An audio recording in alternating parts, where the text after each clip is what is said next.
seen làmmañ naan waa ñi sénégalais ñu ngi leen fal 2024 ñu ne 2050 la Sénégal di baax ñooñu laa bëgg a tontu balaa ma leen di tontu nag dama leen di xamal seen bopp parce que ñi koy wax ñëpp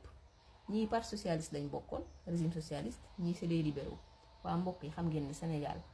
de 1960 à 2024 mais ñaari parti yooyu ñoo ko mos a yor parti socialiste mooy ñoom Senghor ba Abdou Diouf ñoom def nañ ci 40 ans au pouvoir kenn wut nu mu tudd Ablaye Wade 2000 ba 2012 12 ans Macky Sall 2012 ba 2024 mooy les libéraux maanaam 64 ans wu bilan yépp ñaari parti yooyu la 2024 bi dañuy doog a tàqali ko ak ñoom jox la pouvoir ñoom Sonko ak Diomaye ñu ne ñoom panafricanistes yi ñu jox la pouvoir ci 6 mois defar leen Sénégal ñoom lu ñu yàq ci 64 ans yéen loolu mbokk yi est-ce que xel nangu na ko ñu génne seen référentiel ne li ngeen yàq ci 64 ans ñun danañ ko defar ci 25 ans maanaam 25 ans bu ñu ko defee au pouvoir ñun waa Pastef Sénégal dina àgg